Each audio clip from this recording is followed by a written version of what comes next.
Hello and welcome to You've Seen It Before, TV Reviews, Connections in Mind, and welcome back to another installment in my review and reaction series to each and every episode of Season 4 of Star Trek Discovery. Now, if you've never seen any of my reaction episodes up to this point, this is just where I give my brief synopsis of the latest episode, whatever series I happen to be reviewing at the time, what I liked and disliked about the episode, what I thought worked and didn't work, as well as some analysis that's certain plot developments and character arcs that may seem familiar to you and where you may have seen them before. Now, just to get this out of the way, this will be a full spoiler review and reaction to the latest episode of Star Trek Discovery. So if you haven't watched the latest episode yet, I highly recommend coming back when you have, because this will be full-on spoilers from here on out. So that being said, without further ado, let's get into Star Trek Discovery Season 4, Episode 7, entitled But to Connect. Now, this episode, again, has a and B story, but they're both relatively connected with this one, just because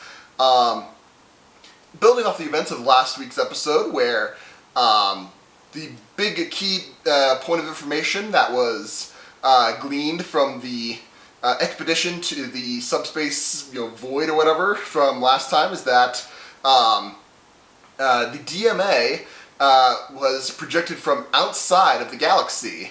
And now this episode is trying to figure out what are the coordinates of from where this anomaly came from, and then this launches into the, I guess, A story where once they actually do figure out where this anomaly came from, there seems to be a rift in the Federation Council and in the summit where both Federation members and non-aligned planets are gathering at Federation headquarters to debate what should be done, whether it be a diplomatic first contact mission to try to negotiate, saying, "Hey, species 10C or whatever it is, can you please turn off the DMA, and we'd like you to not anymore." And option B, which is basically destroy the DMA, and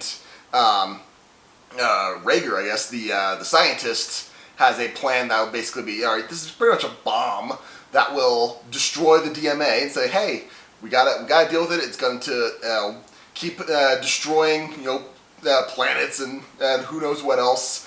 In the meantime, we gotta deal with this now, and I have a bomb, but it's an isolytic device that destroys subspace that were banned by the Kinnemer Accords.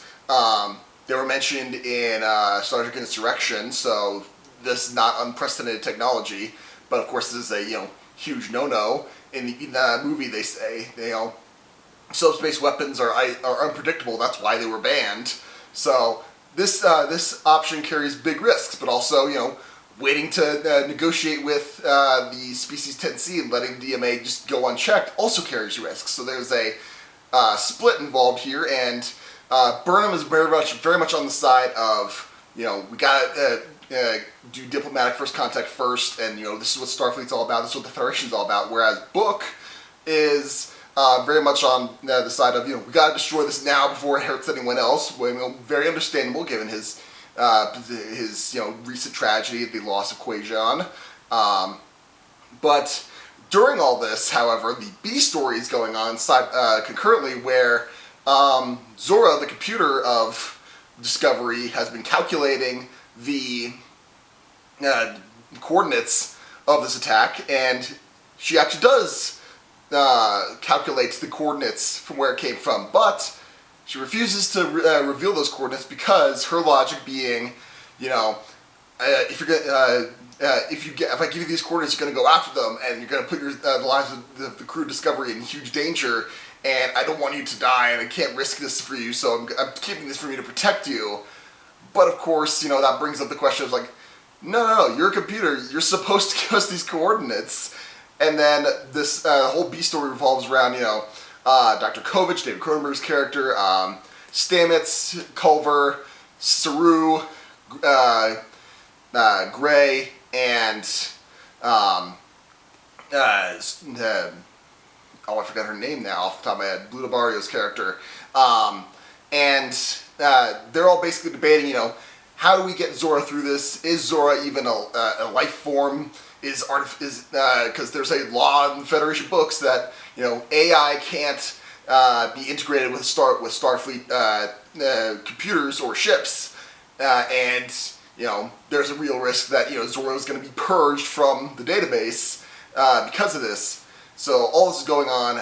In the end, it's revealed that the definition of AI doesn't capsule enough of what Zora is. So Zora is basically a new type of life form and is recognized as such. And so Zora is able to keep being the computer discovery, but they get around the legal wrangling that, all right, so trust is a two-way street at this point. Stamets is the one saying, no, I had really bad experience with Control, the Section 31 AI computer, and I don't want you, I'm very wary of what you can do on this, so to alleviate this, all right, you're going to, it's like, trust us, we're going to do the right thing with these coordinates. Zora gives up the coordinates, and there's a fail-safe mechanism. It's like, hey, I'm going to give you the option to, erase me if you think I'm going to get out of control. It's like, no, we're going to do a two-way street. You're going to destroy the fail-safe, but in the meantime, it's like, you have to be able to follow orders.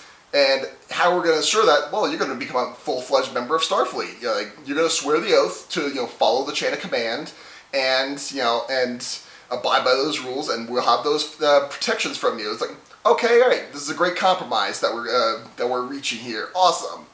Meanwhile, at during the Federation summit, it seems to be a narrow victory, but the option to do diplomacy and not detonate the bomb to destroy the DMA wins out.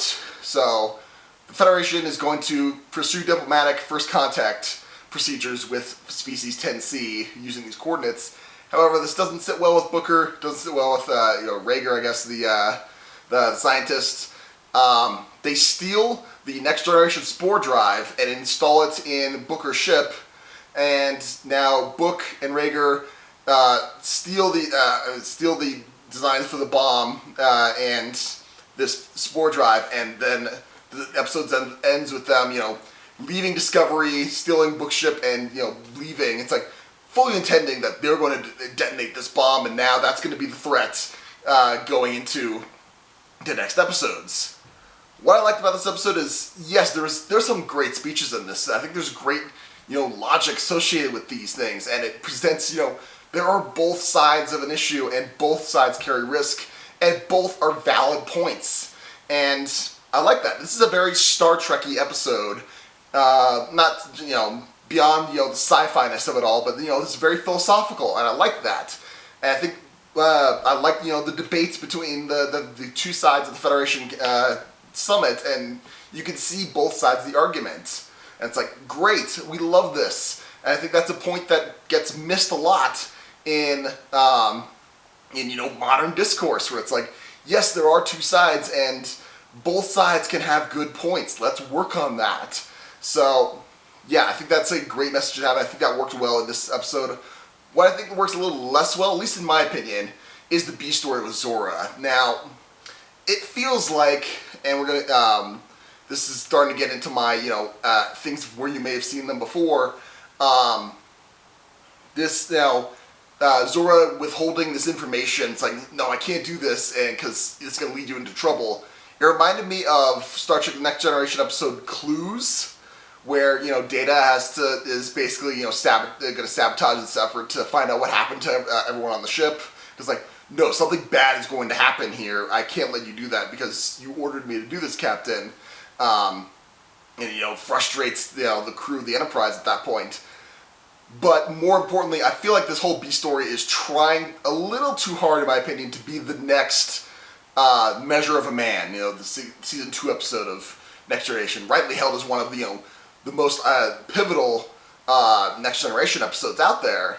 And again, I feel like the reason this doesn't work so well is because, again, we're going too fast with this character. Like, I don't think we've spent enough time with Zora to, it feels like, we're three episodes in a row. It's like, oh, Zora, it's like, at the end of 2 weeks ago, it's like, at the end of that episode, Zora's like, oh, I think I'm feeling emotions. This is a new development. And then, last week's episode's like, oh man, I'm scared. I'm a huge part of this crew now. It's like I'm going to protect you now. And then now we're like, oh, we're going to debate now what's happening with you, what your existence is. And it's like, no, I don't have that bond with Zora the way I do with Data. And it feels like it's trying too hard to hit that same beat. And I'm not feeling it with this character. I don't care enough about Zora to do these routes. And also, withholding this information, it's like, no, you're not. I mean, you're the computer of Discovery. You're not fulfilling your primary function as a computer. I'm more siding with Stamets on this one. It's like, again, maybe that's just me. Other people might have a different opinion on that. Let me know in the comments down below on that front. So yeah, I don't think that worked as well as it probably wanted it to. But then that's just my opinion on that front. And then finally, it seems like what they're going to do in the next couple episodes is, this feels like it's going to be a detour on the plot, and now it's going to be all about, oh man, we have to stop, Book and Rager from detonating the DMA and sabotaging diplomacy. This feels a lot like early season 2 of Battlestar Galactica, where, the whole side plot is, oh man, Starbuck hijacked the Cylon Raider, and we had to relieve the president, and there's that you violated trust, and now we have to face this internal split, and it's distracting from the overarching story. It's like, those are not my favorite episodes of Battlestar Galactica. I recognize why they went down that road, but it's like, those feel like a bit more of a slog. It feels like filler content to me. I could be wrong. We'll see what happens when we go on, but early indications, if that's the direction they're going to go, that feels more like a potential to be filler, in my opinion. So, again, we'll see how that goes, but that was just my impression. Overall, this episode, I think it lays good groundwork. I think it does. It very much feels like a Star Trek episode, and yeah, I haven't been derailed yet, but again, we're still, I mean, they're really building up this, 10C episode, Species 10C. Also, Rager kind of hinted at, I need this device to get the power to seek refuge in another universe. Really hammering home that multiverse thing. That seems to be a big thing in pop culture these days. So, great. We'll see where that goes. But there could be potential for cameo. I don't know. We'll see. But really, those are my main thoughts on this latest episode of Star Trek Discovery. What did you think of this episode? Did you like it? Did you not like it? What about my analysis? Do you agree, disagree? Let me know in the comments down below. Thank you so much for watching. It seems we're going to go on a bit of a mid-season break. I guess the next episode 8 isn't going to drop until February 10th, I believe is what it said. So that's when I'll be doing my next review of the episode. So be sure to look for that. And also be sure to look for my best and worst of 2021. That should be dropping tomorrow, New Year's Eve. So I hope you have a happy and safe and healthy New Year's, and see you in 2022. Again, thank you so much for watching, but just remember, there is nothing new under the sun, and yes, you have seen it before.